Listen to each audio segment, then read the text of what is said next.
And that disillusionment has become really apparent here in Britain, where angry young Muslims say they want to turn Buckingham Palace into a mosque. CNN's Nick Robertson spoke to their leader, who is determined to see the UK become an Islamic state. They are an angry minority. Their goal, nothing short of Muslim domination of the United Kingdom, if not the world. This poster is basically showing how we will transform Buckingham Palace into a local mosque for the Muslims. And what happens to the Queen? Well, the Queen, she has a choice. She can either become Muslim or she can leave the country. This man, Amjad Chowdhury, is their leader. He demands Islamic law, known as Sharia, to be the law of the land. Drugs will be banned, pornography will be banned, gambling will be banned. Chowdhury's strategy is to pit Muslims against everyone else to create tension. We do expect to enter into a struggle, if you like, of words, and maybe even more than that, before we can see the fruition of the Sharia really on state level. Muslims are here to stay! Muslims are here to stay! Like Muslim radicals Yusuf Khattab and Yunus Abdullah Mohammed in New York, Chowdhury supports Osama bin Laden and justifies the 9/11 attacks. In fact, Chowdhury claims he was spreading the message of jihad or holy war even before 9/11. I've been to New York a couple of times before 9/11, and even to the Bible Belt, I think they call it the Midwest.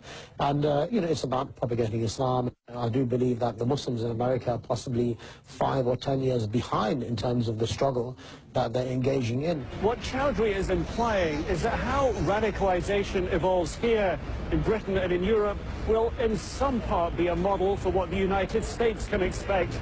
Here, terrorism officials say they're tracking about 30 serious terror plots.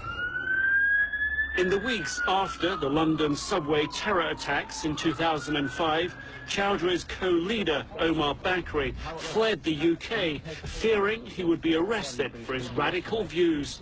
Now he's in Lebanon, broadcasting his message over the internet. He describes the 9/11 attackers as the Magnificent 19. And in Europe, it appears that message is turning into action. Last year, Belgian police busted a group alleged to be using chat rooms to recruit young Muslims for al-Qaeda training in Pakistan. We knew we were in the presence of an organization that is part of al-Qaeda. We knew that these people were in contact with the highest levels of al-Qaeda in Afghanistan. One of those arrested was this woman, Malika Al-Aroud. Her website praised Osama bin Laden. Most Muslims love Osama, like I love him myself. Now she's in jail, charged with taking part in the activities of an Islamic terrorist group. She denies the charge. She is, in fact, one of the leading jihadist person on internet. Her site on internet attracts very much interest from other persons. Now intelligence officials tell CNN that a French atomic scientist charged last month with associating with terrorists was participating in Malika Al-Aroud's website. Back in London, Amjad Chowdhury says that's the point. You can be anywhere to recruit people to radical Islam.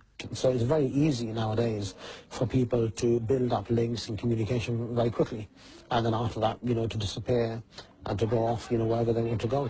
And where they want to go, intelligence services worry, in increasing numbers, is into violent jihad around the world. Nick Robertson, CNN, London.